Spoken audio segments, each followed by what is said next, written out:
Marley. How are you, baby?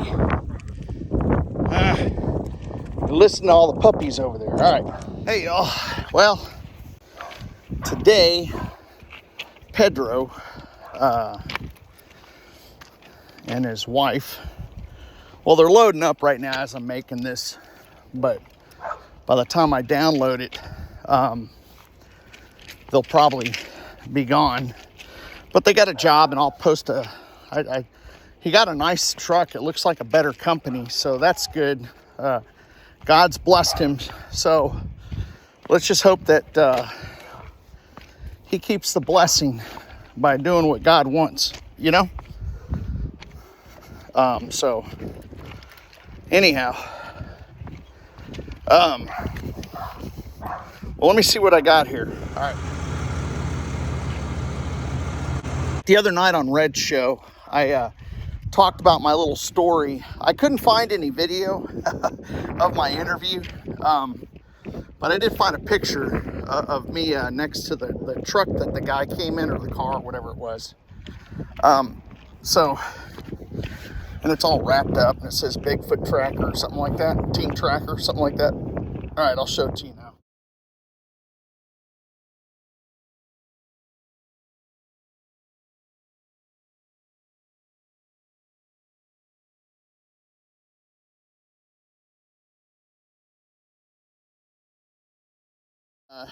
I got a puppy that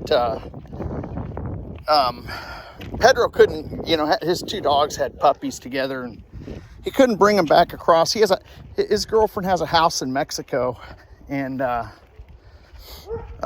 so that's where that's at. But the dog's fully healed. I don't know about the rest of them, but anyhow. Okay, so here's a video of some people complaining, and this is an alternate story from what everyone has been getting on the news, and and it's good to have these things, so I'll show it to you now. I'm going to try to get Killer Fuzz to introduce this video, all right, and I don't know what he'll call me. Maybe just Fuzzy. All right. Роман. Как вас зовут? Меня Данил зовут. Привет. Где живете? Вы сейчас хотите сделать эвакуацию выхода.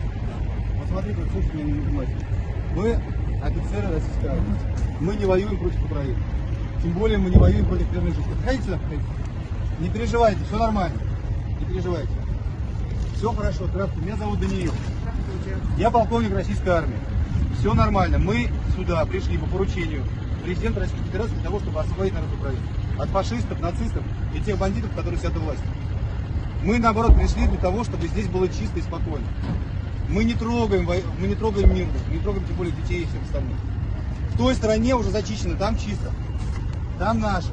Вы можете спокойно сейчас туда выехать, и вы окажетесь в свободном периметре. Понятно? Поэтому мы сейчас вас проводим, вы выйдете. Через пару дней, в ближайшее время, здесь мы организуем гуманитарную помощь. Глава Чеченской Республики Рамзан Ахматович Кадыров уже отправляет сюда машины. Совсем необходимо, в первую очередь для детей, лекарства, памперсы, теплая одежда, продукты питания. Организовано будет несколько пунктов, один из которых будет в городе. Понятно? То есть всем желающим могут подойти и получить все необходимое. Также ведем... Here's some footage of some attacks over there. I don't know if this is real or if this is just part of the movie set or propaganda that they're passing, because I've heard stuff like the Ukrainian volunteers say that the people that's shooting at them aren't very well trained, and it's almost laughable is what they said. So there's a lot going on that we don't understand, I think. So just to let y'all know. Donetsk has just been hit in a shelling attack. Donetsk is the capital of the anti-Ukraine government, Donetsk People's Republic. Ukraine has launched an attack on the civilian center. There's no military here. You see this, a food carrying truck with vegetables in the back has been destroyed. We've already seen one man injured, put in the ambulance, bloody. Here's another civilian car hit. You see the ambulance? There's another car. It's mayhem. These are civilians. The new Joe Biden postage stamp is out, and just check it out. All right.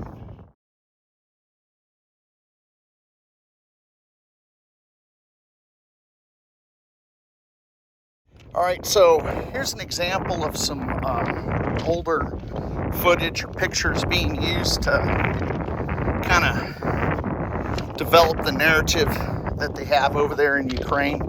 And these people are using old pictures. And in this set of pictures, I think it's a Twitter post, and it's got Zelensky with a doctor that has been known to be dead prior to the events of Ukraine. All right.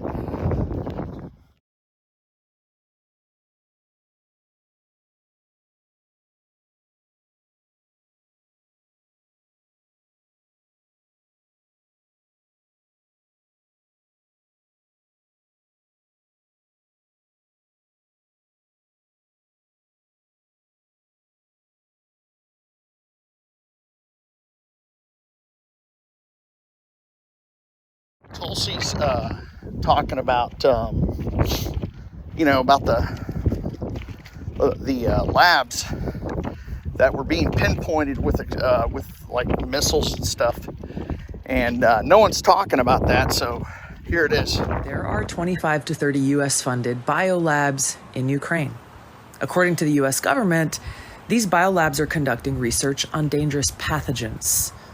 Ukraine is in an active war zone with widespread bombing, artillery, and shelling, and these facilities, even in the best of circumstances, could easily be compromised and release these deadly pathogens. Now, like COVID, these pathogens know no borders. If they are inadvertently or purposely breached or compromised, they will quickly spread all throughout Europe, the United States, and the rest of the world, causing untold suffering and death. So in order to protect the American people, the people of Europe, the people around the world, these labs need to be shut down immediately, and the pathogens that they hold need to be destroyed. Instead of trying to cover this up, the Biden-Harris administration needs to work with Russia, Ukraine, NATO, the UN to immediately implement a ceasefire for all military action in the vicinity of these labs until they're secured and these pathogens are destroyed. Now, in addition to all this, the U.S. funds around 300 biolabs around the world who are engaging in dangerous research, including gain of function, similar to the lab in Wuhan, where COVID-19 may have originated from. Now, after realizing how dangerous and vulnerable these labs are, they should have all been shut down 2 years ago, but they haven't. Now, this is not a partisan political issue. The administration and Congress need to act now for the health and well-being of every American and every person on this planet.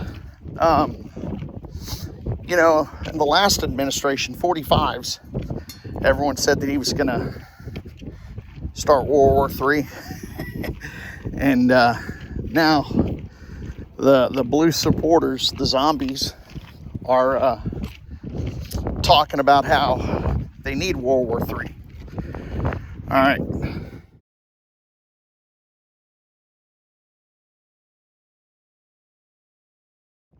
Who doesn't need a vehicle like this with another vehicle on top of it? So if one breaks down, at least you have the other. If you use charcoal, I'ma kick your ass. Made this money from propane, bitch. I feel like Pablo. How true this post is, but it's posted by DT 2024, and I haven't really researched this. I mean, I've heard different things about it, but there's no way of me physically verifying it You know, I'm just going to have to research it, but I'm posting it. So here it is. Well, here's Schumer talking about gas and in 2016, and then now there's, you know, it's just the blame game. But check it out. Promise to remember, he's pallying around with the Saudis and UAE and all these other oil-rich countries. Why doesn't he ask them to lower their prices so that the prices at the pump can be lower? Well, mostly the president has the cards, and that's why we're pressuring him to do what he's doing. By the way, I would transition from the oil industry, yes. Oh, I would that's transition. a big statement. That is a big statement. That's a because big statement. I would stop. Why would you do that? Because the oil industry pollutes significantly. I see. And here's the deal. But That's you a can't big do that. statement. Well, if, Maybe the Final biggest question? statement in terms of business, that's the biggest statement. Okay, Because we have basically one what he's final saying question, is he is Mr. going to President. destroy the oil industry. Will you remember that, Texas? Will you Okay. remember that, Pennsylvania, Oklahoma? Vice President. Clean transportation can bring